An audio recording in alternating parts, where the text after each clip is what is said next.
Hello again. Hello. Welcome to Richard Vaughan Live. Yes, Richard Vaughan Live. That's me. My name is Richard Vaughan, and that's why this program is called Richard Vaughan Live, because if my name weren't Richard Vaughan, this program wouldn't be called Richard Vaughan Live. But because my name is Richard Vaughan, that's why.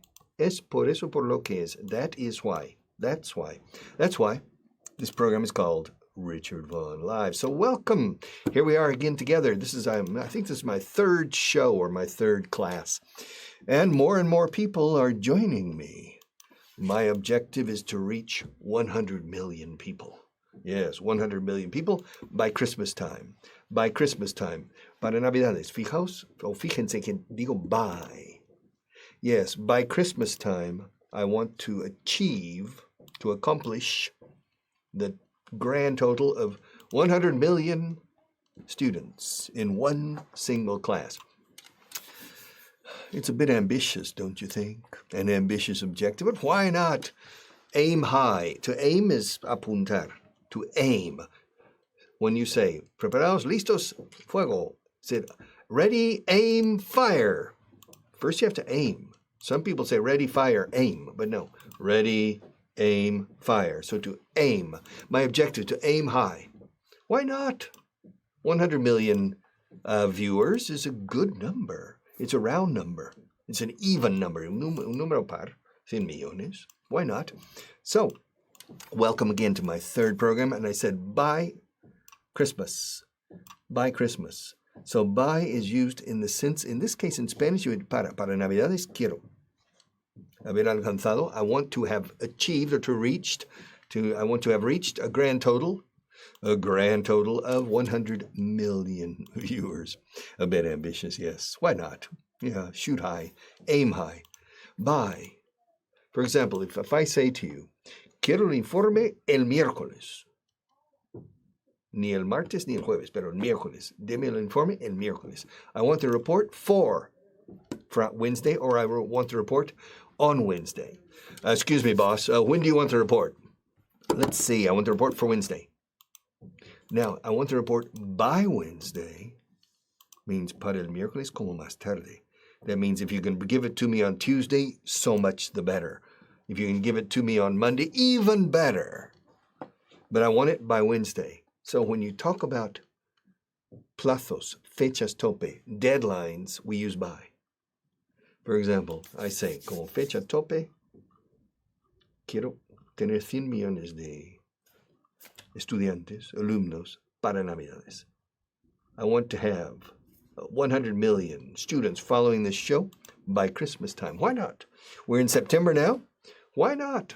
In 3 months' time, I need to accumulate 100 million viewers, but that's not very easy to do in only 3 months. That's an ambitious goal, an ambitious objective. 2 words from meta, objetivo, goal and objective. Which is better? Whichever one is easier to pronounce. Probably goal. Of course, in Spanish, say gol. But gol no me vale. It's not going to work. Goal. Objective is more difficult to pronounce. Objective. Casi con una che. No una jota. Objective. So, here I am again, you and me together. There's a person upstairs with an electric drill, un taladro. So if you hear a drill, it's not me, and it's not him who's helping me.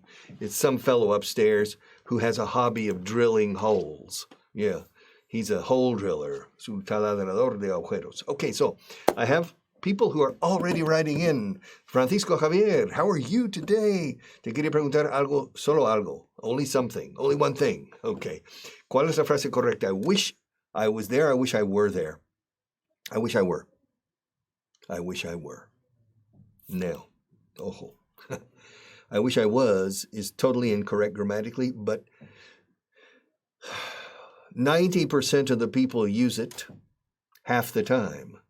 Even Elvis Presley, when he sang Dixie. You know the song Dixie? Oh, I wish I were in the land of cotton. Old times there are not forgotten. Look away, look away, look away, Dixieland. Well, Elvis Presley sang a slow version. And he said, I wish I was in the land of cotton. Old times there. And it's incorrect grammar. I'm sorry. It's I wish I were. Ojalá estuviera. Al decir I wish I was, you're saying ojalá estaba. Choca un poco. But because people use it so much that it begins to sound okay. That's the problem. When you hear something so much, it begins to sound natural. Like here in Madrid, so many people use the laísmo, la gusta, la dije. They use it so much in Spanish that it's beginning to sound okay. You see, I wish I were. I wish I were. In Spanish, you have something similar. For example, you say, si pudiera te llevaría al aeropuerto, pero no puedo. But it's very common in Spain to say, si pudiera te llevaba, ahora mismo, pero no puedo. Te llevaba is incorrect. They're using the past tense, el pasado imperfecto, which should be the conditional. It's the same with was and were. I wish I were. Yes, because someone from Stockton, California told me, well, your friend from Stockton, California is right and wrong. Theoretically, he's wrong. In practice, he's also wrong. But what is the difference between right and wrong? I mean, if everybody picks their nose, does that make it right? If everybody speeds, if everybody drives faster than the speed limit, for example, the speed limit is 70 miles an hour. If everybody drives at 75, does that make 75 valid and correct? No. It's speeding. You're breaking the law. And with I wish, you're breaking the law, the grammatical law. But I repeat, everybody uses it. I don't, because so many years of teaching. I wish I were. I wish I had. I wish I could. I wish I were. So I wish I were. Next. Where are we? Yolanda. Hello, good morning, Yolanda. How are you? Or should I say good afternoon? After all, it's afternoon. Well, if we want to be British and we want to be American, it's good afternoon. Afternoon starts at 12. But of course, Spain is 2 hours ahead of the sun. Half the year, Spain is 2 hours ahead of the sun. And the other half of the year, it's 1 hour ahead of the sun. So Spain is never on solar time. So, good afternoon, Yolanda. More. Let's see. Claudia Cirito. Interesting name. It's a pleasure to see you and to hear you, Richard. It's a pleasure to have you, Claudia. Claudia de mis sueños. Yes, it's a real pleasure to have you. Girl of my dreams. Yeah, there's a song, a very old song. It goes, girl of my dreams, I love you. Honest I do. You are so sweet.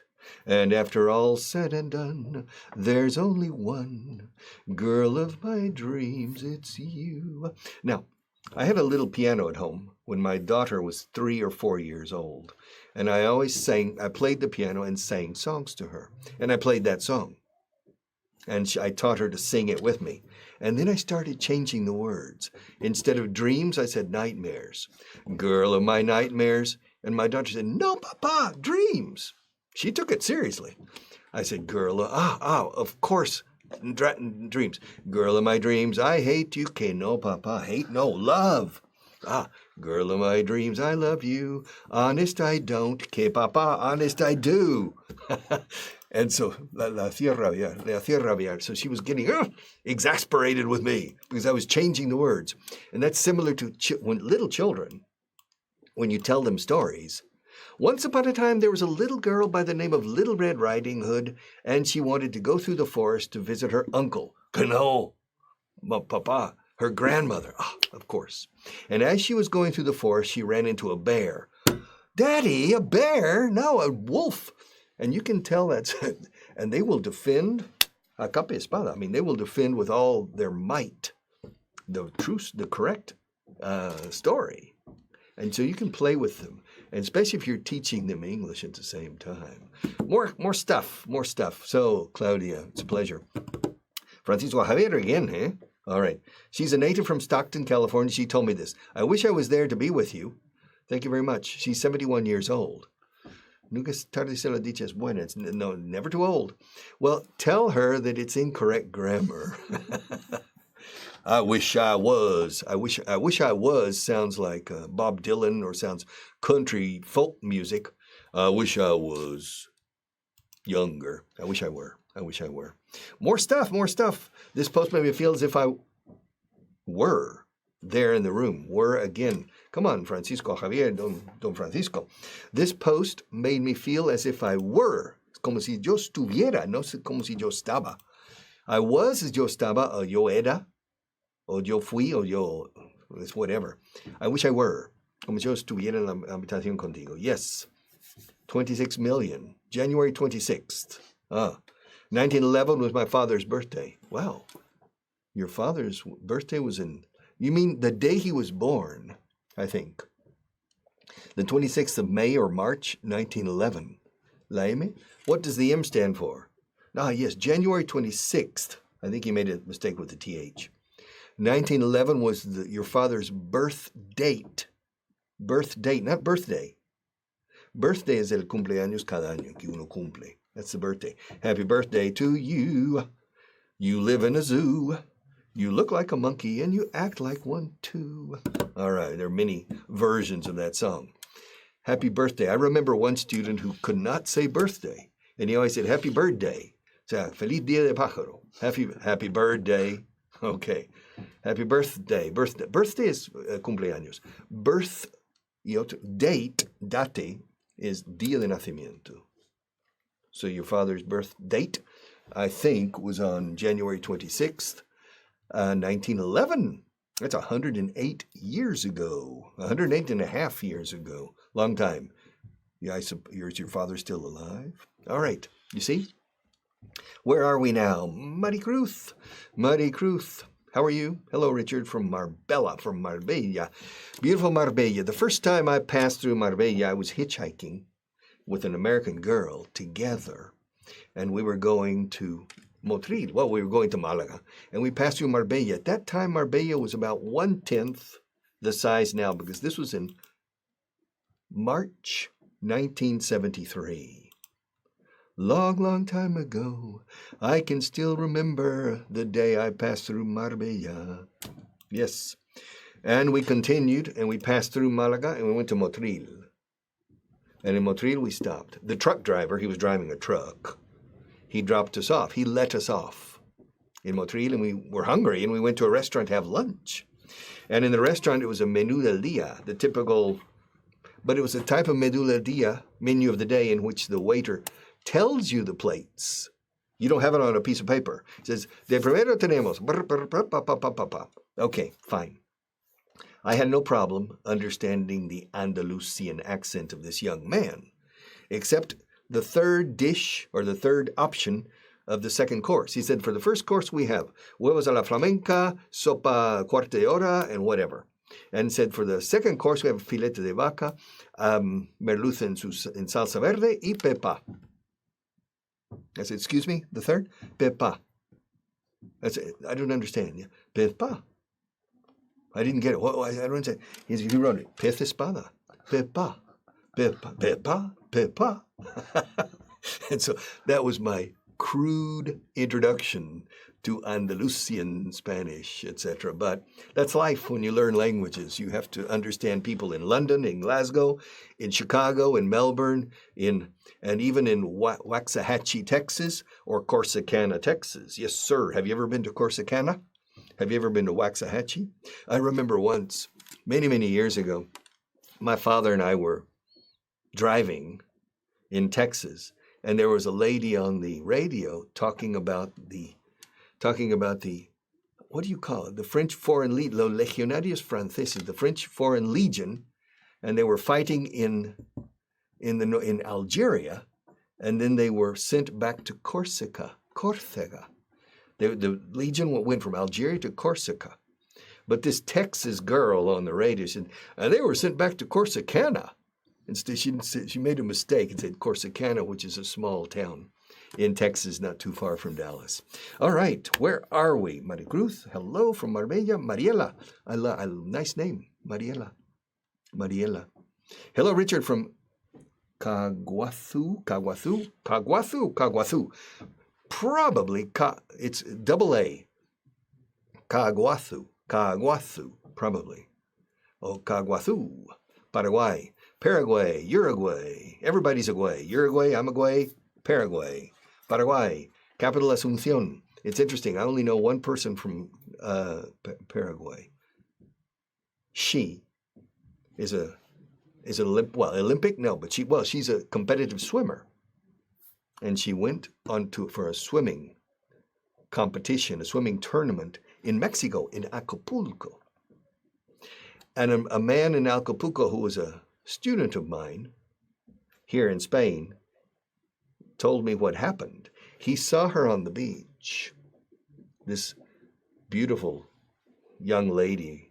He didn't know where she was from, but he saw her on the beach, and he was tempted to approach her, but he chickened out. Chicken is gallina, bueno, es pollo. To chicken out is resultar gallina, o sea, no tiene el valor. No se reunió del valor. No reunió el valor. So he chickened out. The following day, in a different part of Acapulco, in a shopping center, he saw her again. And he thought, well, this is strange. The fact that I see her the following day in a different area of the city, God is telling me something. Come on, man, come on. And so he approached her. 5 days later, they were married. Can you believe it? A Mexican and a Paraguayan. However, he told me this on my radio show. He said after 5 days, and wow, 5 days. You meet a person and marry. During the break during the advertising break, he said, Richard, listen, I said 5 days because it wasn't true. We got married the following day.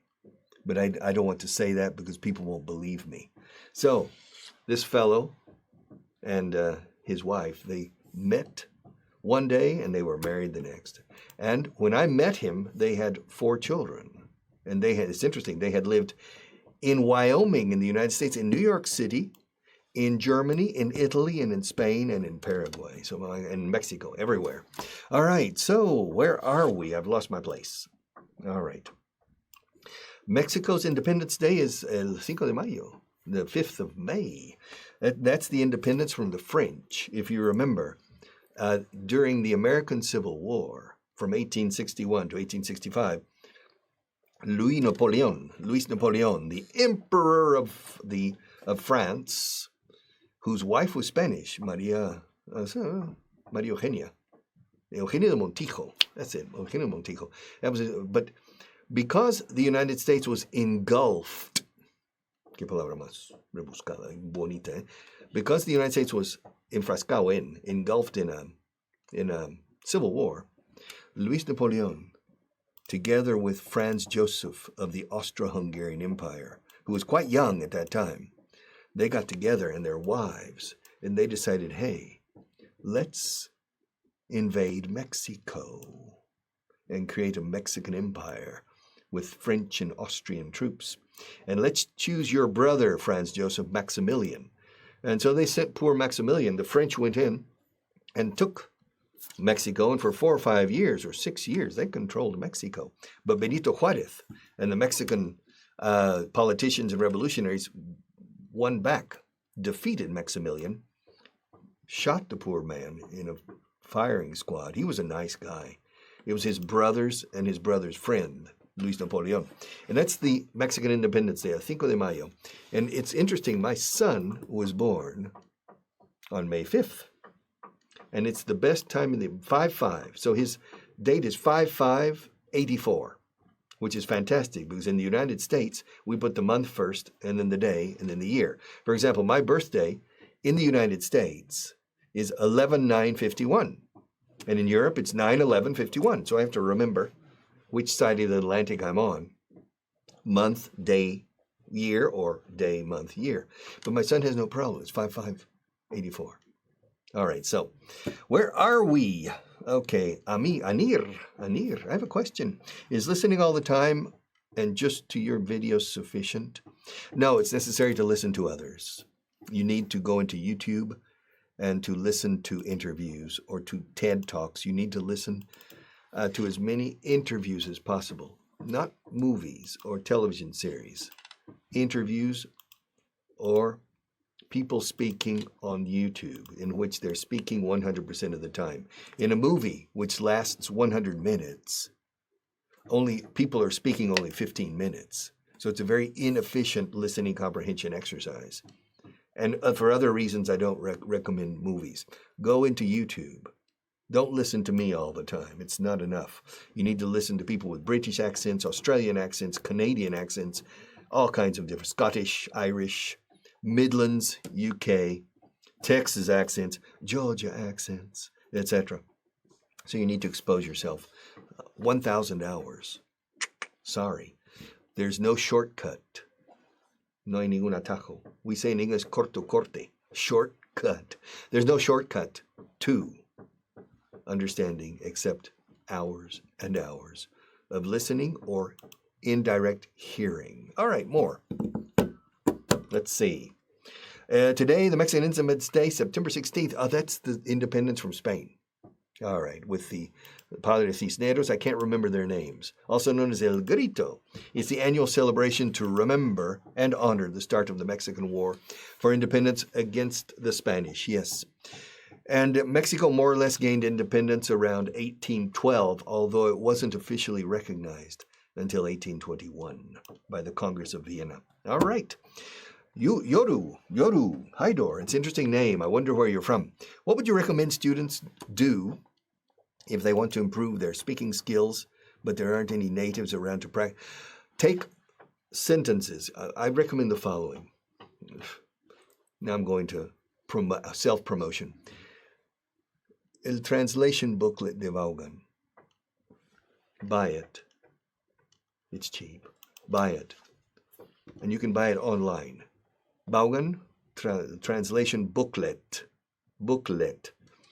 And then read the sentences in English aloud. I'm going to do it tomorrow. Where did he go? What are you planning to do? Why didn't you do it? And just say 8,000 sentences again and again and again. Second, Vaughan World, Mundo Vaughan. This has 70 episodes written in spoken English, escrito dentro de un inglés hablado. Read those things aloud. Read aloud. Leer en voz alta, una y otra vez, intentando entonación, pero lee cosas sencillas. Very, very simple things, because 90% of our speech, everything we say is simple. And second, it's necessary for you to know the pronunciation of the words. If you read higher level English, many words you don't know how to pronounce. So read very simple stuff. Vaughan World and translation booklet from Vaughan. And just read and read. I read 4 novels by Pío Baroja in voz alta, aloud, because I asked, and a person recommended Baroja, because he writes in a very normal Spanish that people speak. And so I read 4 novels aloud to improve my speech. But it's easy in Spanish because you know how to pronounce mesa, chaqueta, dedo, silla. It's very easy. But in English, you see a word. Sometimes you don't know how to pronounce it. Even me. If I see a new word I'm not sure how to pronounce it. The first time I saw ubiquitous, it means all-encompassing or very broad everywhere. I didn't know if it was ubiquitous. I didn't know. And nobody knows. I remember when I was in 6th grade, sexto primaria, the teacher gave me something to read, to a paragraph. I looked at it, and the first sentence I saw a word I didn't know how to pronounce. I showed it to the teacher. It said recipe. And the teacher said recipe. Ah, recipe. That was the first time. Recipe is receta de cocina, para cocinar. Recipe, se escrito recipe. Now, an English-speaking person looks at that word, and the first thing that they think is recipe. Of course, it's recipe. It doesn't follow the normal patterns. Or when I was reading ancient Greek tragedies or the Iliad or the Odyssey, I saw Penelope. Penelope was Ulysses' wife. No, Penelope. Anda, Penelope. And Persephone. Another goddess or demi-goddess in Greek mythology, Persephone. I said Persephone. So when you're reading English, many times you don't know how to pronounce a word. And it happens to me and to any native speaker. So be careful on that. Read simple English. The translation booklet, sentences in English, and Vaughan World, the little episodes. All right, where are we? I wish there was an academy here. Maricruz, where's here? Marbella. In Marbella, of course. Bueno, maybe in Malaga in the future. Maybe. Well, we don't know, but there isn't. Let's see, where are we now? Jose Maria Fernandez, how are you? It's a pleasure to meet you. Today in Spain, if you're willing to learn English, you can do it for free. You'll need a lot of will. Eso sí, mucho fuerza de voluntad. Yo diría aquí willpower. Will is correct. You need a strong will. Necesita tener una voluntad fuerte. You need a strong will. Now, you need a lot of will. It's okay, but I would personally say willpower. Willpower is now or never. You need a lot of willpower. Fuerza de voluntad. So we decimos poder de voluntad. And you can do it with Vaughan Inglés 4.0. See, all of our programs, all of our products, online or our collectibles, if you spend the necessary time and focus and the effort, all of them work. I remember about 2 years ago, a person at the Madrid Book Fair, La Feria del Libro, approached and spoke to me. Said, ¿Qué recomiendas, Richard, que compre? And I said, well, have you bought anything? He said, sí, el coleccionable del Diario El Mundo. Well, I said, don't buy anything. You already have everything you need. Sí, pero quiero comprar algo. I want to buy something. Well, fine. That's simply putting money in my pocket in exchange for nothing, really, because with the collectible, with this 30-volume or 25-volume collection, I mean, you have more than you need to speak English as well as I do.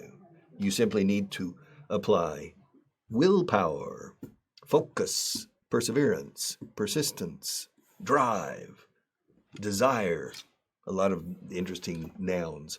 Okay, where are we now? So, I deserve a national monument in Spain. Bueno, levantemos una. Let's put a monument, like the monument for Victor Emmanuel in Rome. Have you ever seen that incredible monument for Victor Emmanuel in Rome? That's what we should put. All right. Let's see. No, Yoru. Thank you very much, Richard. My nickname is part Japanese. Yoru, meaning night. Haidor, classic greeting, meaning water. That's interesting. Night water. Aguas nocturnas. Okay. All right. It's interesting. The haiku, the Japanese poems. I wrote a poem when I was 13. I wrote a haiku, a Japanese poem, which is, I think it's 17 syllables. There has to be exactly 17 syllables. And the teacher gave me an A. I was the best. It was the best haiku in the class. And I wrote about the moonlight, the moon rising on the horizon, on the ocean, and the line of the moon coming towards me along the surface of the ocean's water. And I managed to say this in 17 syllables. The teacher said, wow, I like that. Okay. Where are we? Otra vez Francisco Javier. Again, too bad I don't live in Spain. Too bad means it's una lástima que yo no vivo en España. It's a pity. It's a shame. It's too bad. Too bad I don't live in Spain. I want to buy your new books, Conversations in English. I'm not familiar with that. All right. I need to talk to my editorial chief, okay, Ruben. Hey, Ruben, is there a new book called Conversations in English? If there's a book called that, I'm sure it's good, because everything we produce here is good. Otherwise, I will close the chiringuito, as they say here in Spanish. I'll close the shop. All right, next. You're the best. Maria Catalina, you're the best too. Ya somos dos. That makes two of us. You and me. Catalina, Maria Catalina. That's Mary Catherine.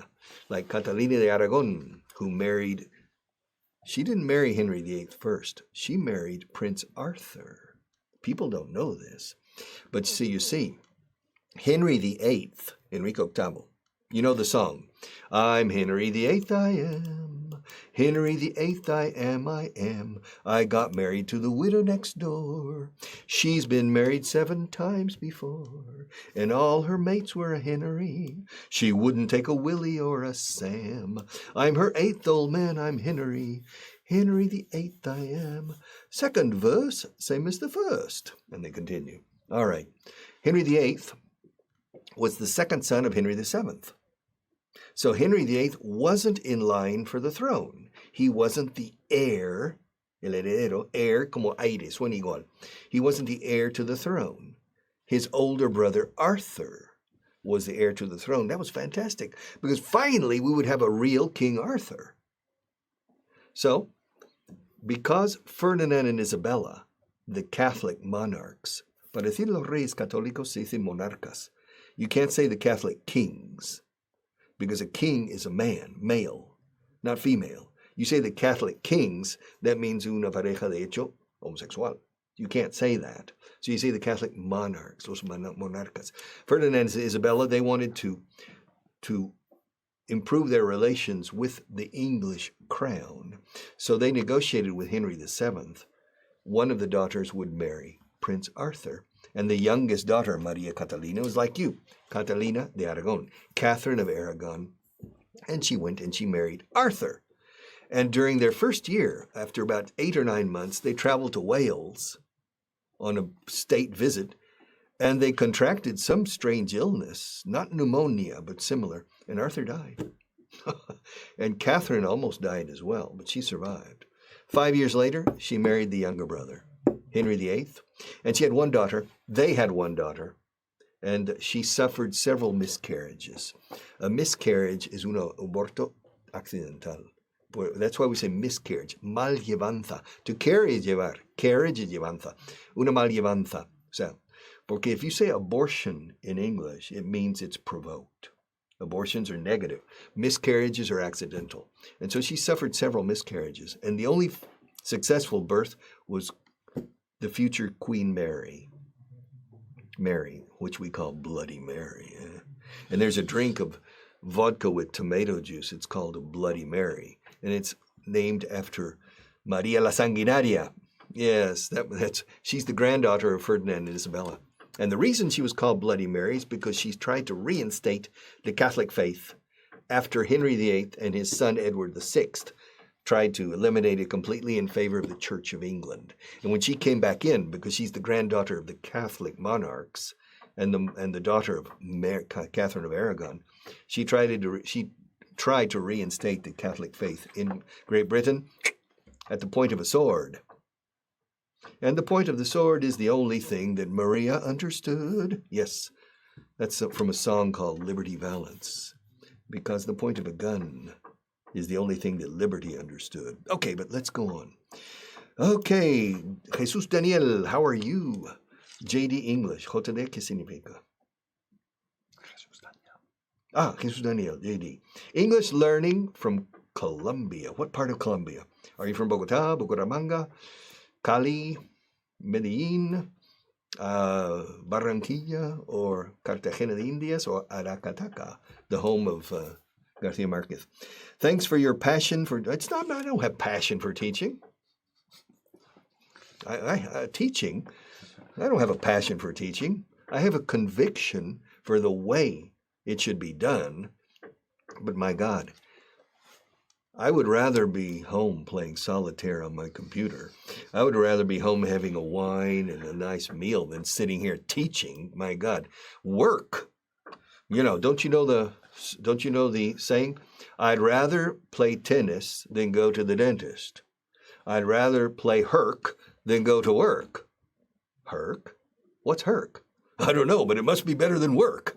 All right, so you know that I would rather be anywhere than sitting here teaching you. That's not true. Everything in life I enjoy. They're even going to the dentist, can you imagine? For endodoncia, for a root canal. So you go enjoy it, okay. Yeah, like in Life of Brian at the end, they're on the cross, try to see the bright side of life, okay, etc.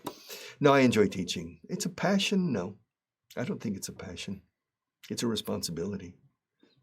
And when you do something, you have to do it as well as possible, to the best of your abilities. And then you enjoy it. So I enjoy it. But I also enjoy sitting alone in my office and designing a database program for controlling some aspect of the processes and systems here. I enjoy it just as much. I enjoy just as much recording something or where I'm not in front of people. I enjoy solitude probably more than I enjoy the public eye. I enjoy both because I enjoy life. It's very simple. Yes, life for me is not a valley of tears, una valle de lágrimas. There isn't a black cloud following me everywhere I go. I'm not living an ongoing drama. I'm not a drama queen, okay, or a drama king.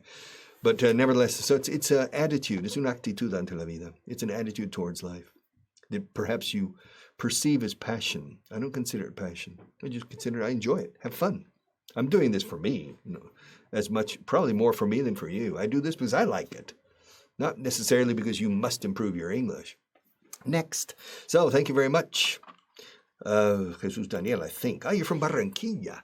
Barranquilla. Yes, I knew a kid in the university at Southern Methodist University in Dallas, Texas, from Barranquilla. Yes, nice guy. All right, where are we? Lily. Lily. How are you? Lily, con doble L means, I'm trying to remember the type of flower. The lilies in Spanish no son margaritas. No. I think so. I'm not sure. Margaritas are daisies. Lilies, I'm trying to remember. Homework. That's homework for my next program. Hi, Richard. It's a pleasure to see you again. I love your program, and I love having you, Lily. There's nothing better than having Lily Hernandez with me on my programs. Anir, again, do you have any book about political and human rights related to English? No. Political and human rights? No. I wish we did, but it wouldn't sell very much. Not so many people are truly interested so much in political and human rights that they would devote themselves to a book on it. But in any case, maybe in the future. Human rights, political rights, well, maybe in the future, but I'm sorry we don't. Claudia, Richard, what's your next dream? I don't have dreams. In your work area, you want to make come true. Yeah, I want to become rich, filthy rich. Yeah, so I can retire. No, I don't have dreams. I don't have dreams. I don't make plans. I simply make sure that today contains the greatest quality I can give. If you endow today, si dotas el hoy, if you endow today of the greatest quality possible, the tomorrows will be interesting. Not every tomorrow, but your life will be like a, what do you say? Una tendencia al alza bursátil de la mercado de valores. If you invest in the stock market, and you watch the chart, you watch the trend line, it's upward trend, downward trend, a flat trend. If it's going up for several years, for example, 6 years, we're on a bull market, not a bear market. It's going up and you observe it. It says, wow, wonderful market. But if you observe more closely with a lupa, with a magnifying glass, you see there are a lot of ups and downs along the way. And that's life. Life are these ups and downs on a general upward trend if you have the right attitudes, if you have a positive perspective, a positive outlook on life. So that's the important thing. I don't have any dreams. And if I had dreams, I've already realized my dreams. To reach a handicap 6 in golf, to win the 400 meters in Oklahoma. But those were not my dreams. I don't make dreams. I just enjoy life and make sure today is the maximum I can give, and then tomorrow's will fall into place. All right. Thank you, Claudia. Jesus Daniel, Barranquilla, yes. Jesus Rivera, I love the Vaughan team. They're great teachers. They are. Do you know why? Because we look for people, when we recruit, we look for people with no teaching experience. Tabula rasa, clean slate. But we look for 2 attributes, energy and humility. And if we manage to find that, it's not difficult to create champions in the classroom.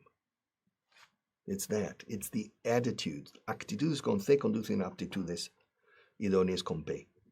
If you have the right attitudes, it's much easier to train them to the right aptitudes.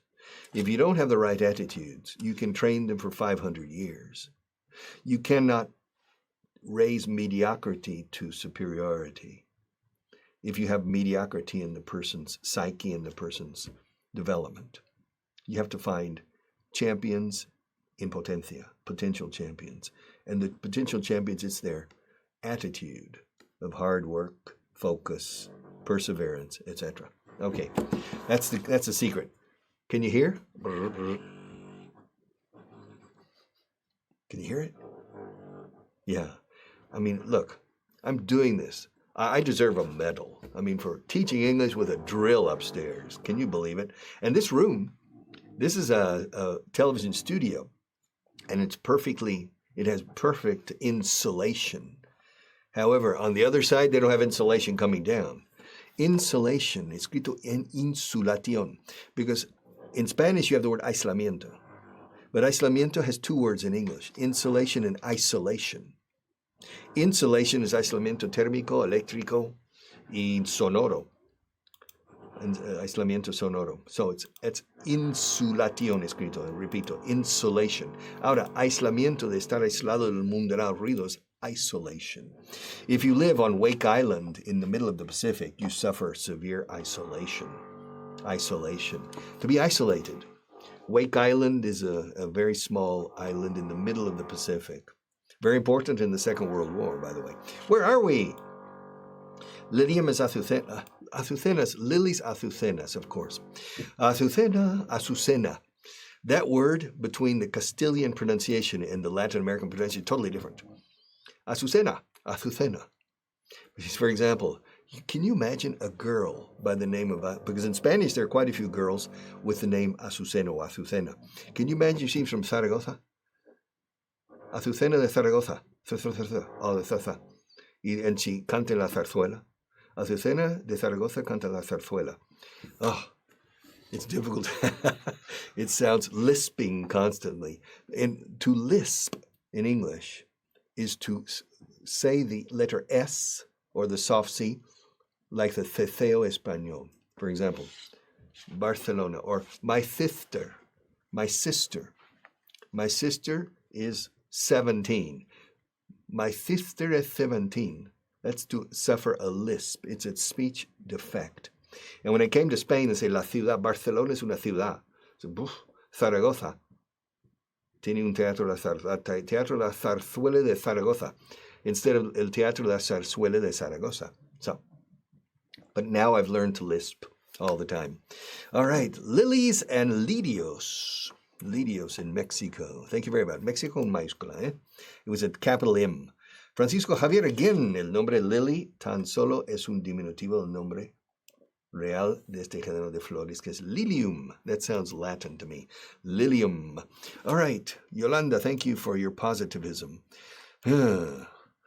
Positivism is a philosophy based on the positivists, Auguste Comte and Saint Simon. You remember? And they have a certain type of philosophy that the Catholics hate.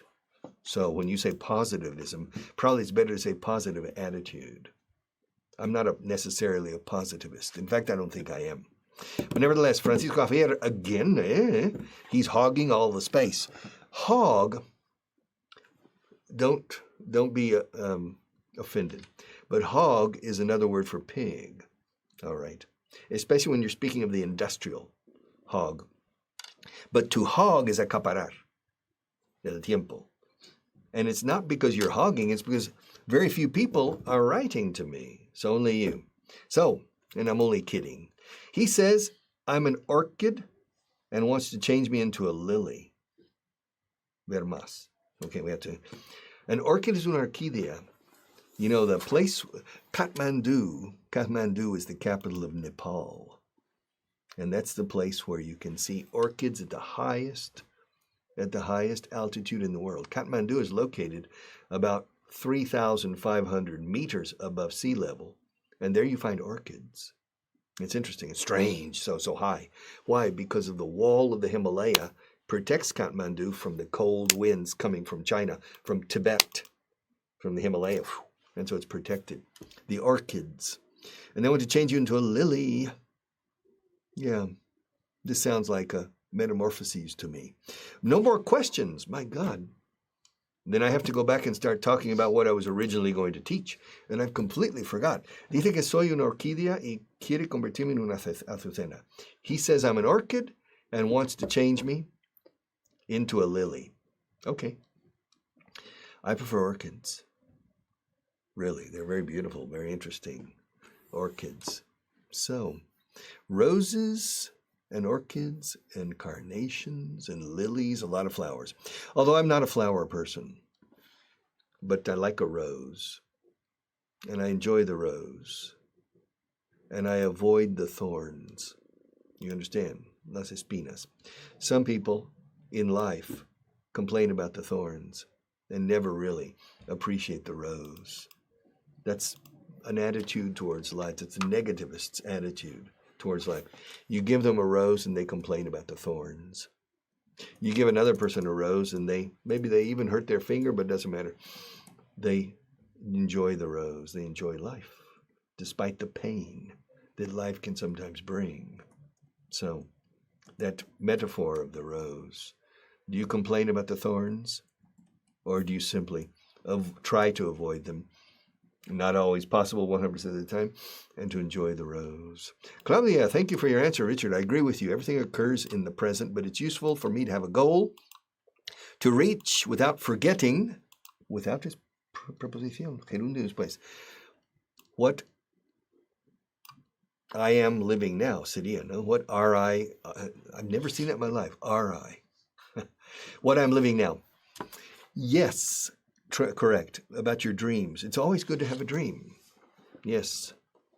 You got, as Liat said, well, Liat's mother, in the Broadway production and the Hollywood musical South Pacific, a young American aviator stationed in Bali meets a beautiful Polynesian girl and falls in love. And she falls in love with him.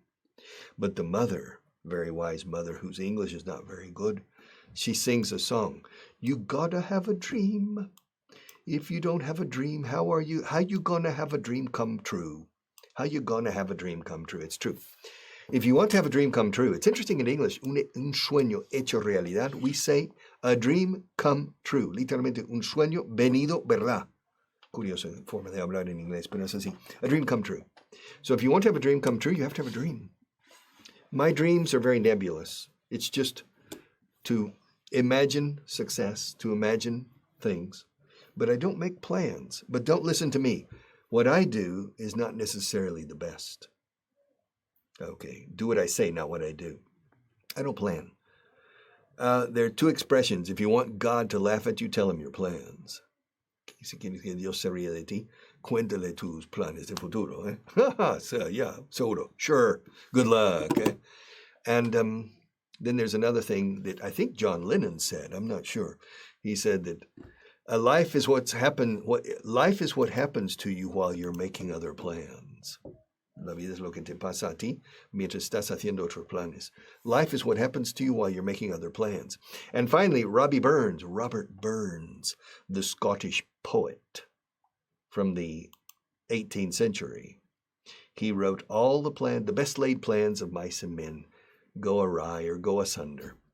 Yes, because Robert Burns, he was a very good poet. You know the song that the people sing in the English-speaking world on New Year's Eve? May old acquaintance be forgot and never da-da-da-la-da. That's Auld Lang Syne. That's by Robert Burns.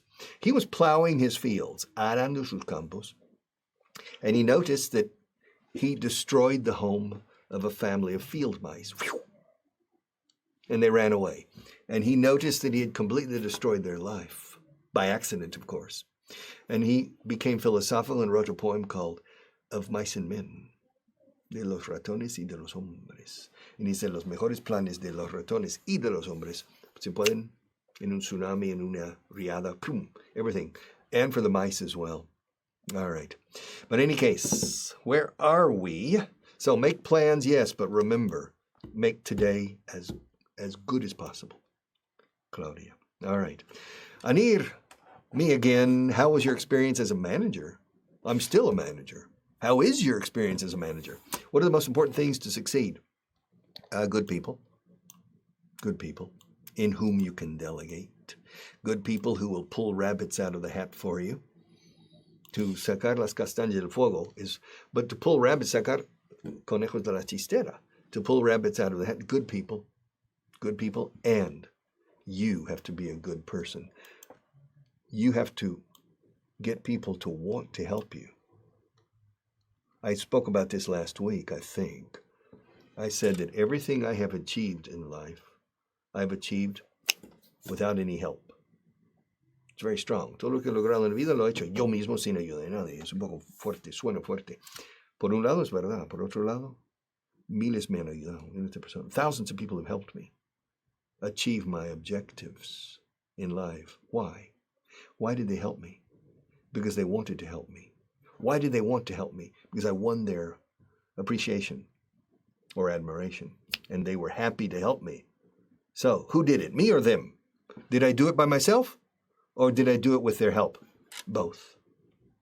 Both, of course.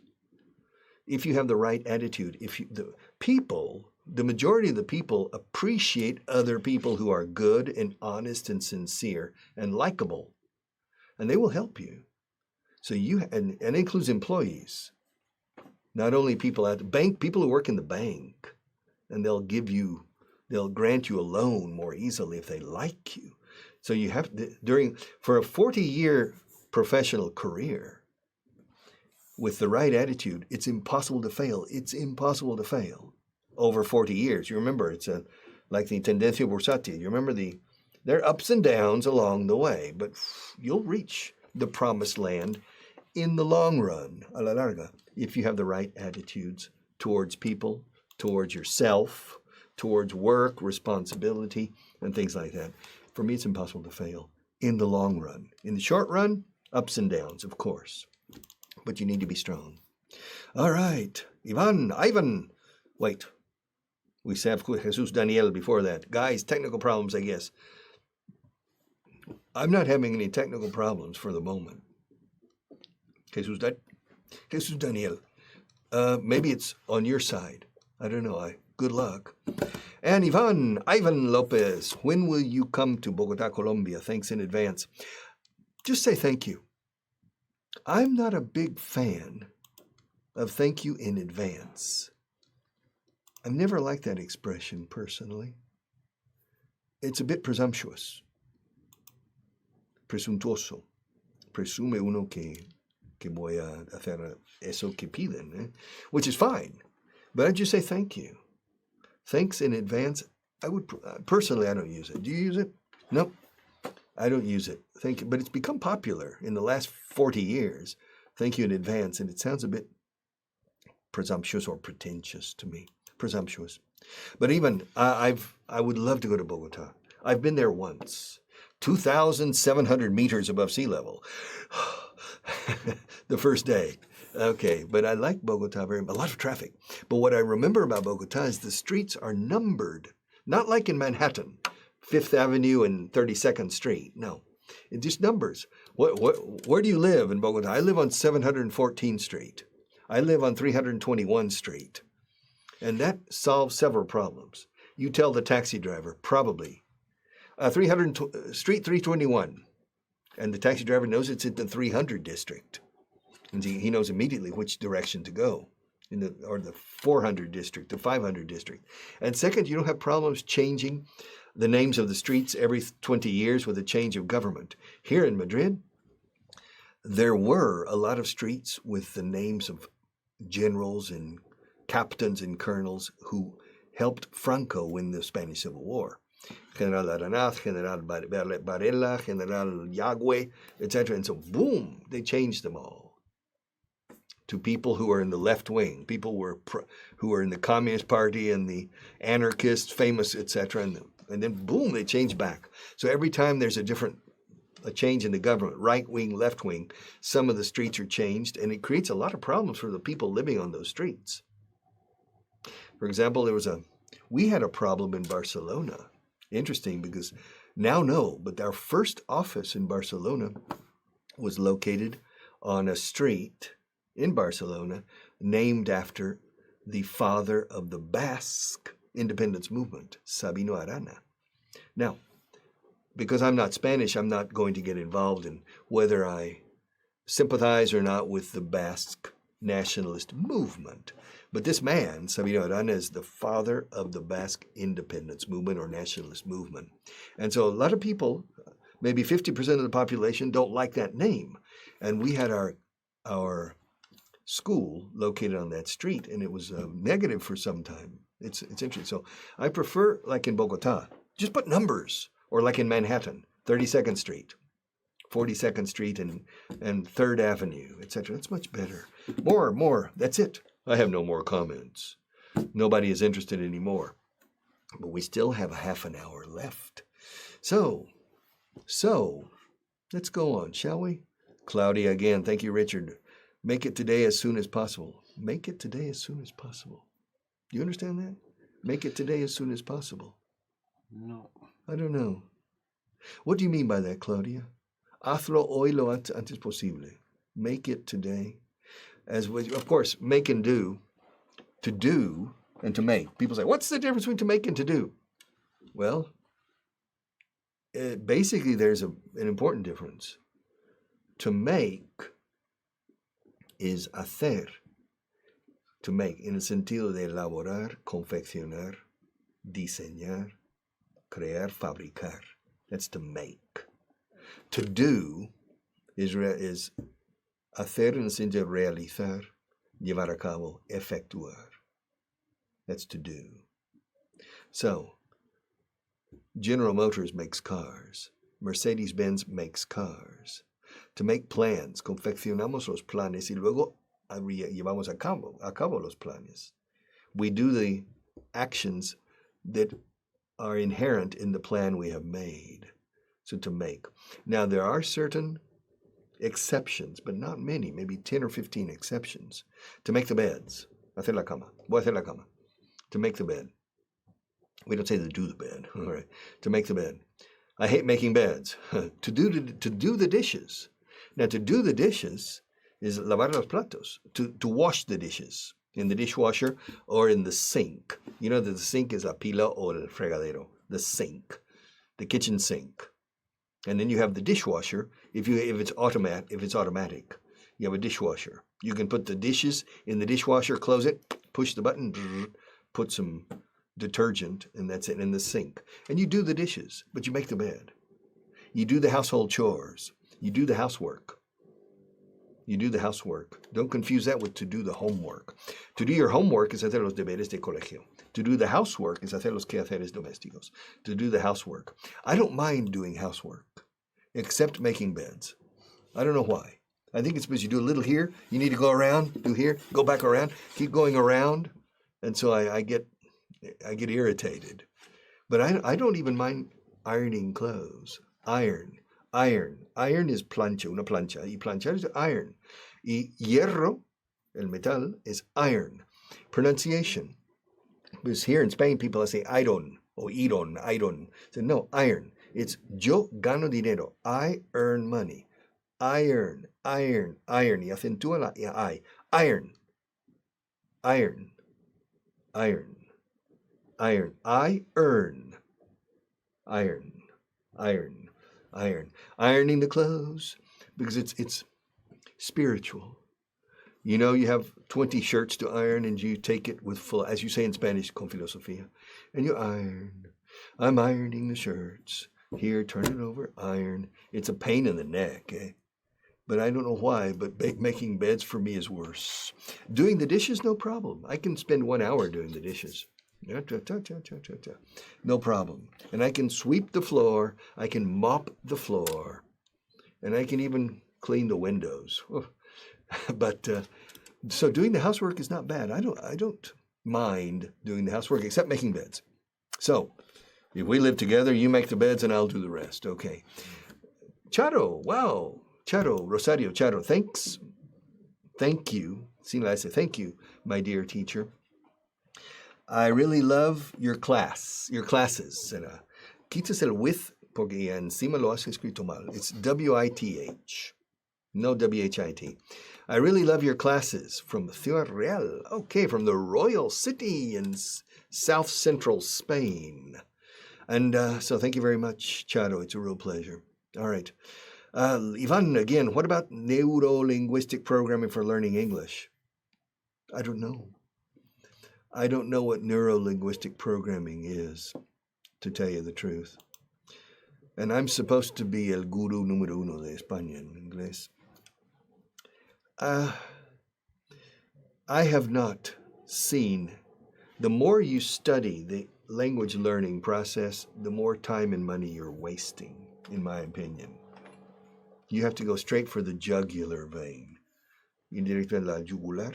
You say go straight for the jugular vein. Bam, bam, bam, wake them up, hit them on the head, wake them up. Some people are sleeping all their life and say, okay, and make them start using the language.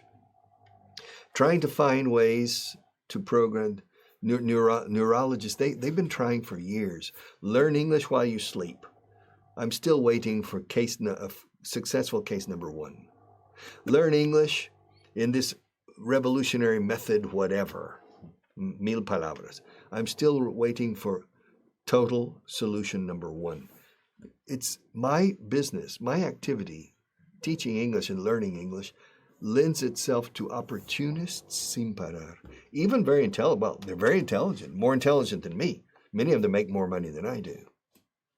Promising the sky. And of course, in return, people don't get anything. But it's less expensive. But sí, este curso nuevo cuesta menos, pero es a cambio de nada. So it's nothing. You get nothing in return. The only way to master a second language after puberty is hard work. Focus, saying sentences 1,000 times, listening to 1,000 hours of English. There is no shortcut. The only way to reduce it is focus more hours a day. It's like building a skyscraper. You can't jump from floor number 6 to floor number 37. You have to go through floor number 7, number 8, number 9, number 10, number 11. You have to go through it. You can't jump. There are no shortcuts. If you want to read War and Peace by Tolstoy, Guerra y Paz, it's 860 pages. You start on page 1. When you finish page 1, you go to page 2. You don't pass to page 32 or 412. You can't do that. And you want to enjoy it and benefit from it and extract the greatest benefit from it, you have to go page by page, religiously. To anything that is valuable in life requires hard work. You talk to Rafael Nadal or Roger Federer. Hey, Nadal, what's the secret to being the best tennis player in the world or the second best? He says, easy. 4,000 forehands and 4,000 backhands per day. Because Rafa Nadal holds the racket more or less the same way I do. He moves his arms basically the same way I do when I play tennis. But he's light years better than me because I don't spend 8 hours a day hitting tennis balls. And he does. That's the secret. Perseverance and hard work. Technique is important. How to grasp the tennis racket. Maybe there's an innovative or revolutionary way that changes, but it's almost always hard work. Always 10,000 hours. It took me 3,000 hours to learn Spanish. It was hard work, and there's no shortcut. So the neuro-linguistic programming, maybe in the future they will be able to enter the human brain, change something, and presto. Je ne suis pas français, mais je sais parler français comme un français. And suddenly I'm speaking French like a Frenchman. And you say, anda, este hombre.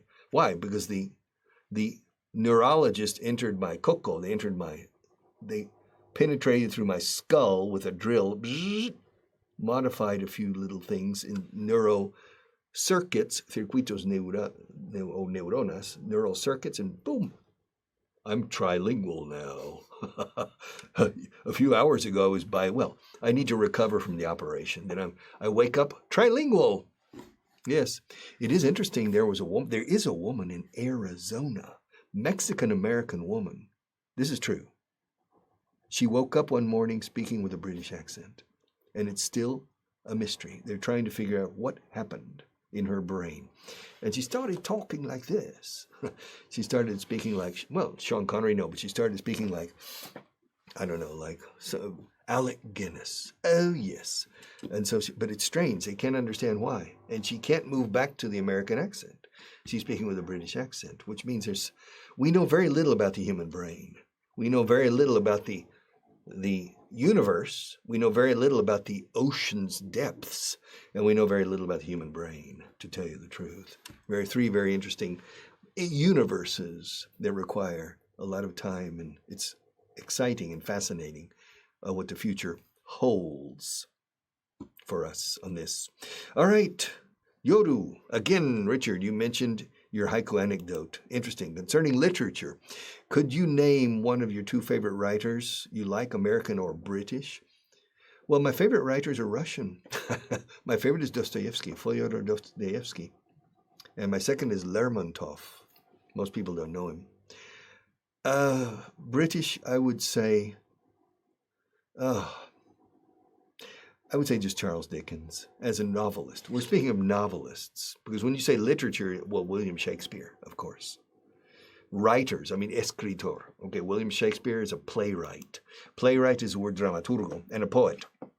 So yes, he's a writer. William Shakespeare is my favorite. And in American English, I would say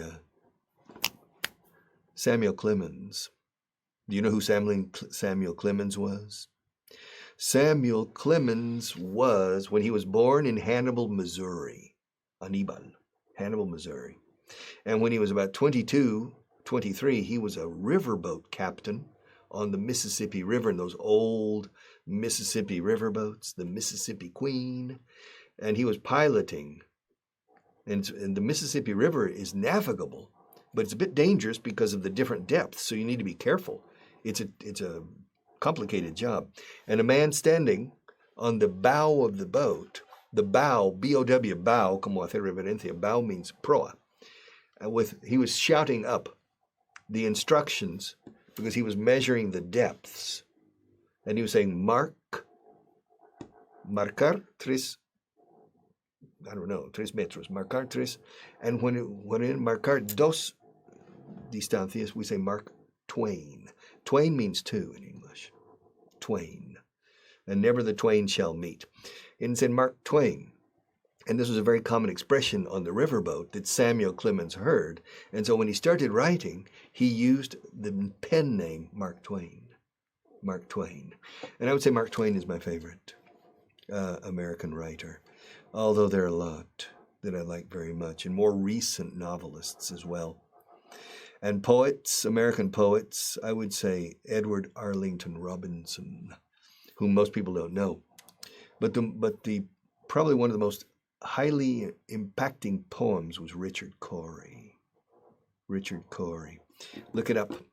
Richard Cory, C-O-R-Y. But there are a lot of excellent novelists, all of the major languages, German, Spanish, Portuguese, French, Italian, English, Japanese, Chinese, have produced incredible literature.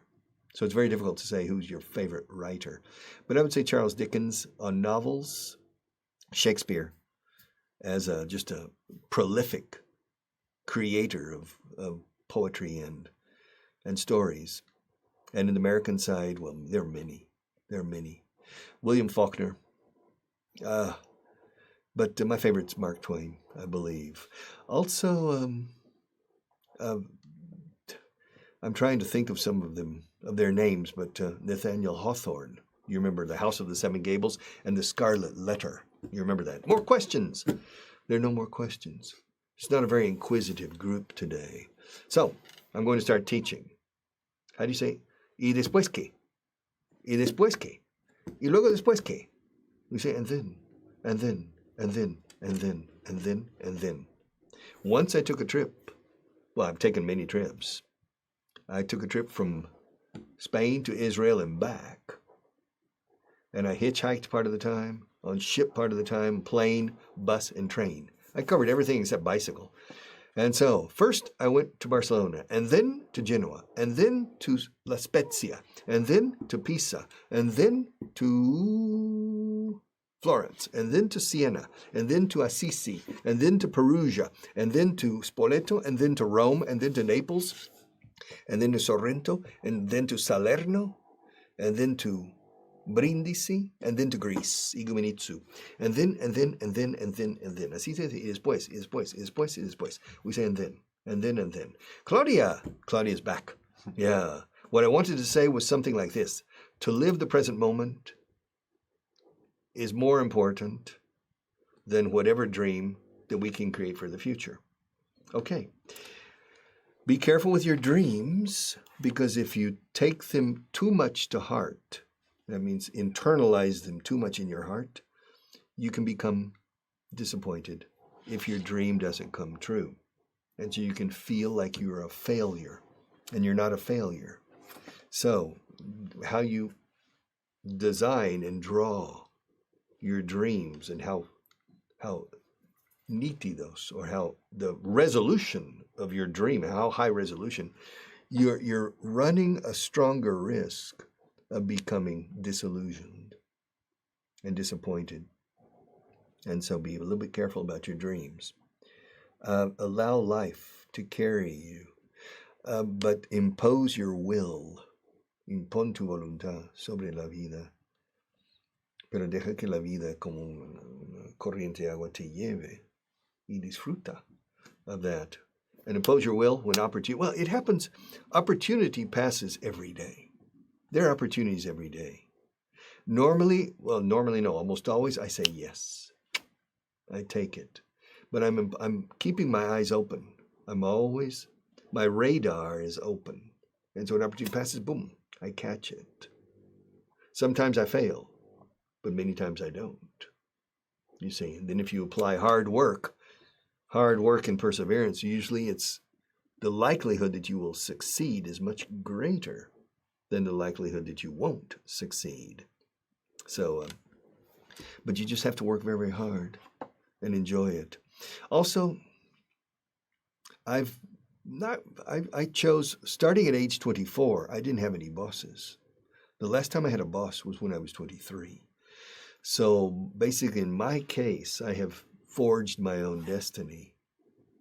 And if you're working for others, if you're reporting on an organization within an organizational hierarchy, it's more difficult to feel the freedom that I can do whatever I want, and my success depends on me, because often your success depends additionally on other people. It's like playing on a team, on a football team or a basketball team. You know that your success in terms of winning championships is not only dependent on you, it's dependent on your teammates as well. So, but if you play golf or tennis or track and field, athletics, then you know that your success is dependent on you. Together with trainers and other people who are helping you, of course, but it's basically dependent on you. And if I had to recommend, I would say find an activity that lends itself to independence if you want. There are certain activities that don't lend themselves to becoming independent, to going freelance, or starting your own business. But there are other activities that do, you see. A manufacturing engineer, ingeniero de procesos y métodos y tiempos, that person probably would need to work in a factory within the factory organization. That person could decide, if he or she is very, very competent, to go independent, become a consultant, consultoría ingenieril. But in any case, choose an activity that lends itself to becoming independent. Now, I didn't choose. I just started teaching English in 1974 because I needed to make money. I needed to make ends meet. Necesitaba hacer que los cabos se unieran. To make ends meet means llegar a fin de mes. I came to Spain in 1974, and I arrived with $300 in my pocket. And after a couple of weeks, I decided that I needed to start looking for a job. Well, to tell you the truth, after a month, not a couple of weeks, because when I arrived in Spain, Jesus, the first day, this is the second time I had been a year previous as a student. And then I decided to come back. after graduating from the University of Texas, I decided to come back to Spain to spend 2 years only to perfect my Spanish and then go back and do a doctorate, doctorado, a PhD in Spanish literature. Now to get by, I needed to work. So I started teaching English. Now, but when I arrived in Spain from Paris by train, the first thing I did was from the train station, I went to Nacho's house. Now, Ignacio Alvarez, Nacho's house, because I knew he could help me find a pensión, hostal, someplace to stay, or I could stay the night in his house, in his parents' house, because he lived with his parents. But I went in, and in the living room, there were 2 American girls sitting on the couch, sitting on the sofa. American girl said, hi, what are you doing here? I said, no, we're good friends of Nacho, and we're coming to say goodbye. Oh, you're coming to say goodbye? Well, where are you going? We're going back to Tulane, which Tulane is a university in New Orleans, Louisiana. And I said, oh, well, when are you going back? Tomorrow? I said, no, we're going back in 3 weeks. And so why are you saying goodbye today? I mean, you can come and... I said, because we're leaving tomorrow. We're going to go around Spain by train.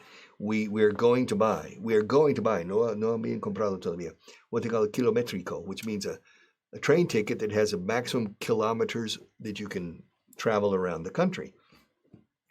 And I asked them, so you're leaving tomorrow? 3 weeks, yeah.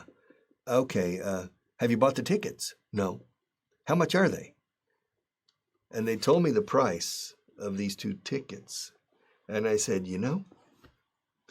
if I join you and we pool our money, it costs less to rent a car. And we can drive around, the 3 of us, all around Spain. And that's what we did. They said, hey, that's a good idea. We calculated, it was true. It was cheaper to share the cost of a rented car among 3 than the cost of those 2 kilometric train tickets together. And so I found myself with 2 lovely girls, Jewish girls, by the way. One of them was, well, I had a nice 3 weeks, and I was crying when they left. Oh, I suffered a broken heart. But they had to go back and finish their studies. They had to go back and do their last year at Tulane University. Yes, and those were lovely 3 weeks. We drove from Madrid to Avila, from Avila to Béjar, from Béjar to La Alberca in the province of Salamanca, and from Béjar to Salamanca, Salamanca up to Zamora, and Zamora up to Asturias, Cantabria, the Basque Country, the Pyrenees, all the way to Girona and Cadaqués, the hometown of Salvador Dalí. And then down to Barcelona. We said goodbye in Barcelona. And I was heartbroken. 3 weeks, not bad. I had the best time of my life. I did the driving. I did all the driving. They just joined me. And we shared a room. It's not bad, I shared a room, yes. So with them, so we could save money. We all slept in the same room. But in any case, that was back in 1974. It was back in 1974. It was interesting. Traveling around, riding along in my automobile, yes, with 2 girls next to me by the wheel. All right, it was fun. So, but I remember, just like I remember the trip to Israel and back, because if you remember, we're saying, and then. Hello, Jose Cali. No serás de Cali. However, the spelling of Cali in Colombia is C-A-L-I. Getting back to my trip to Israel, I traveled to Barcelona, crossed by ship, to Genoa. In Spanish, say Genova, to Genoa. Then I traveled down Italy, and then crossed the Adriatic from Brindisi to Igoumenitsa.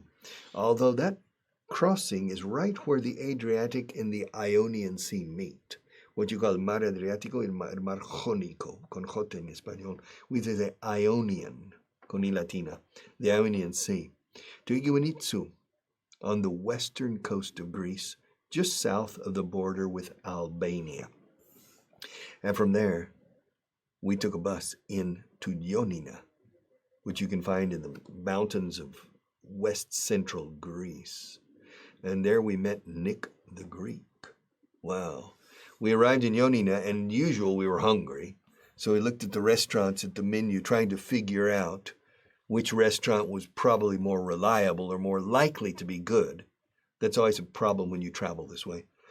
And a man comes up and say, hello, this restaurant, good. You like this restaurant, very good restaurant. And so he convinced us, Nick, and he came in and had dinner with us in Ioannina. And there were 5 of us, plus Nick. There was 6 of us. 4 Americans, 1 Spaniard, and then Nick, the Greek. And the 2 girls, there were 2 girls and 3 guys. Now, the 2 girls were very attractive, American girls that were traveling with us. And there was a table in the restaurant, and there were 3 or 4 Greek, young Greek men. And we received a bottle of Greek wine. And said, yeah, it's from them. And said, well, thank you. And so we told the waiter to take them a bottle of Greek wine. And they were so surprised by our gesture, nuestro detalle, nuestro gesto. They were so impressed or surprised by a gesture that one of the boys invited us to a nightclub to dance until 3 o'clock in the morning. And so we spent in a club outside of Ioannina next to a beautiful lake, dancing and having a good time until 3 o'clock in the morning. And Nick told us, he said, by the way, this young man who's paying for everything, it takes an entire salary of 1 month he's spending on this. That's how impressed he was with our gesture. And it was just 1 month of salary. So, yes, Jose is Cali. You're not from Colombia, you're from Peru. I'm going to Peru next week on Saturday. Let's see, today is Monday the 16th. Yeah. On Saturday the 21st, Lima. I'm going with another teacher from here. And I'm going to spend 5 days in Lima, but the teacher is going to spend 3 months. So it should be fun. Okay, it should be fun.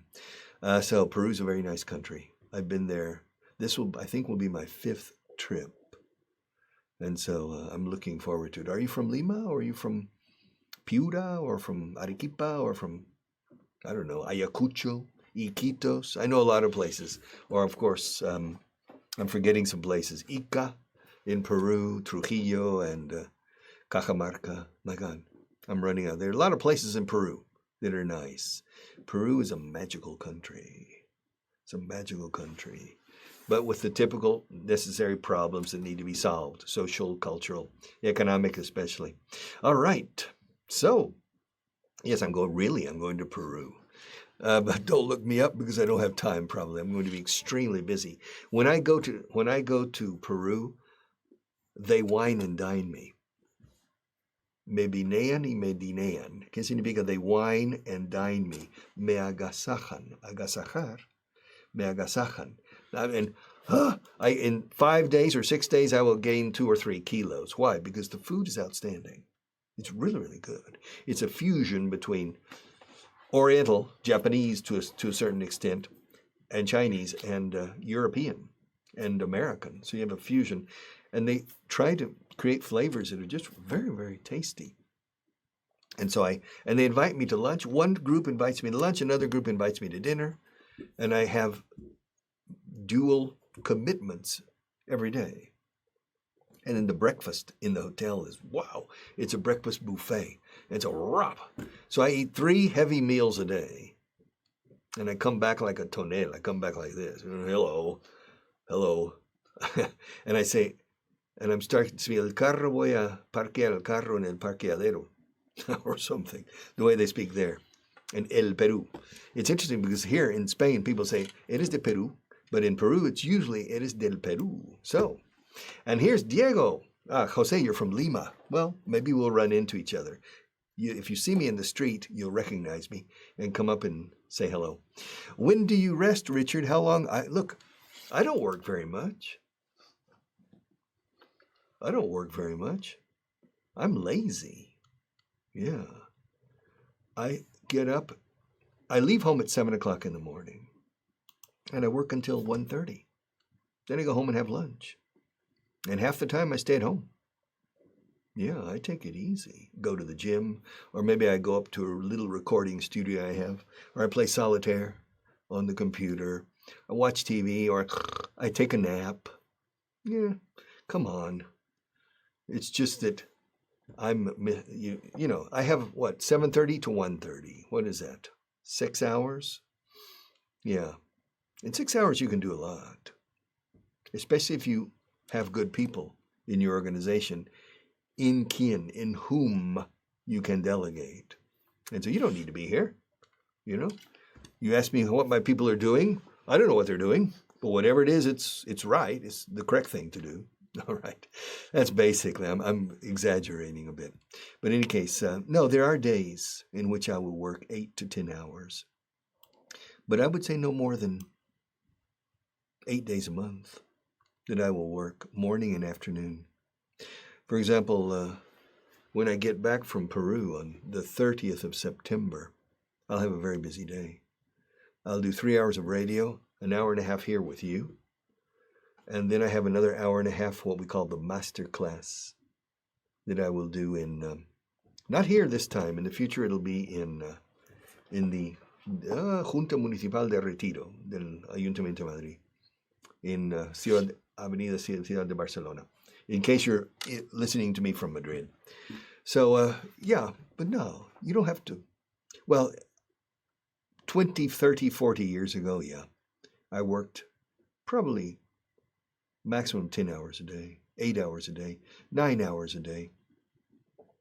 But these people who work 70 hours a week, no, I never worked that much. I always enjoyed leisure time. The British say leisure. Leisure is tiempo de ocio. Leisure time, leisure time. I'm good at resting. I'm an expert rester. Experto en el descanso, una bestia para el descanso. I can rest better than you, probably. So, yes, but you have to, for example, I remember many, many years ago, 30 years ago, and when I was doing all the work on the computer, at least once every 2 hours, I stopped and played solitaire for a break. And I played solitaire for 5 minutes, 10 minutes, then went back to work. You break these things to enjoy. And so, no, I've never considered myself a workaholic. Adicto al trabajo, we say trabajólico. I've never considered myself a workaholic. I have not worked as much as a lot of other people. But I've worked at least 8, 9 hours a day, 5 days a week. That's 45 hours. If you add the travel time, maybe it's 50 hours a week. But, in the week, there are 168 hours. 168 hours in 24-hour days times 7 days. So 50 hours between travel and work, that leaves me with 118 hours. And since I sleep I sleep 50 hours a week, 118, that leaves me with 68 discretional hours. That's a lot. What do you do with those 68 hours? Of course, when you work, the drive time plus working time is 50 hours a week. But also you need to getting ready. So you need to add another 55 hours a week between getting dressed, washing your hair, brushing your teeth, getting ready for work, getting home, taking off your clothes, relaxing. Okay, so maybe 55 hours. But still, we have around 60 hours of discretional time to use productively or unproductively. What's your definition of productive time or unproductive time? I don't know. For me, playing solitaire 30 minutes on a Saturday is productive. It distracts my mind and takes me into another galaxy, which I think is good. And then I come back to the galaxy fresh. It's good, for me, it's good to waste time sometimes in order to be productive. 100% productivity, I don't think is very good for you. Whatever. All right. Charo Miravalles. I love that name. Miravalles. Mira todos los valles. How often do you make a live stream? A live stream. This is once a week. Every Monday at this time, except next Monday. Monday the 23rd of September. No. The 30th, yes, I'm back. I'll be in Peru, as I said, so I won't be here. We could do Friday if you want to do this coming Friday. But that's up to the boss. I'm not the boss on these things. He calls the shots. He runs the show. He calls the shots. Él lleva los cantantes. He calls the shots. He runs the show. To run the show is dirigir el cotarro. Yeah. Llevar al cantante. To call the shots is in pocket billiards. 7-ball, right corner pocket. Because when you play professionally, you have to call the shots. So he calls the shots. He runs the show. So the next program, if we don't do a Friday program, will be Monday the 30th. And subsequently, every Monday. Unless I have another commitment I can't get out of. Sí, eludir un compromiso, o sea, salir un compromiso con éxito is to get out of a commitment, to escape a commitment, to avoid a commitment, to get out of a commitment. All right, so once a week. Let's see, Marga. Wow. Hello, Marga. How are you, Margarita? Hello, Richard. I love you. Come to Uruguay.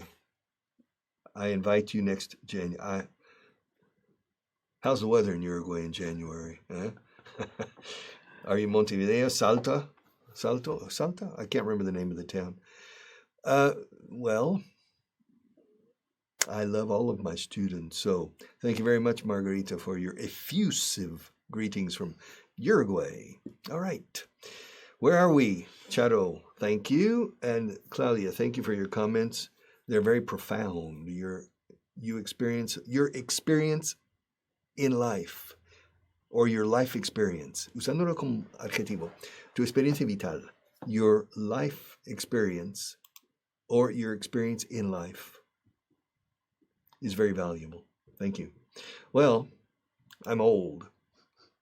And as they say in Spanish, I never remember the expression in Spanish. El diablo es más diablo por viejo que por diablo. The devil is more of a devil because he's old and because he's a devil, which means the devil has a lot of experience. All right. And so, soy más diablo por experiencia que por diablo. And so, what works? The only thing I tell you is what works in the long term. I cannot tell you what works in the short term. It's just hard work. And having thick skin. Piel gruesa means los dardos no penetran. Because when you're doing your best, there's always una jauría de pequeñitos. There's always a collection of cynics and skeptics throwing darts or little arrows into your ankles, los tobillos. Imagine Atlas, y con esto termino. Atlas, el que sostiene el mundo sobre los hombros y la espalda. Atlas, he sustains the world stoically because of responsibility. But down on the ground, there are little people shooting little arrows in his ankles, and it starts to burn a little bit, but he stoically holds it. He says, bah, forget it, bah. Thank God he doesn't do that. He's a titan. Atlas is un titán, Atlas. He's a titan. And thank God in this world there are a lot of titans who receive a lot of arrows, but they stoically continue, making life worth living. I've got to go. Besides, I'm hungry. It's time for me to eat. My stomach is starting to growl. It's growling, which means I need some food. So I'll see you in 2 weeks' time. If we do something prior, we'll let you know. So stay in touch. But probably I'll see you in 2 weeks' time. It's the boss's decision. Okay. So thank you very much, Jose from Peru. One more question. He says, ¿Cómo puedo obtener material de estudio? For inbox, please. Contact vaughantienda.com and write to vaughantienda.com, and maybe we can help you. This old dog knows all the tricks. You can't teach an old dog new tricks. But I already know enough tricks. Más sabe el diablo por viejo que por diablo. Okay. Diablo converso. Diablo. I have to go, eh? So no more questions, please, or no more comments. But thank you very much. It's been a real pleasure. Take care.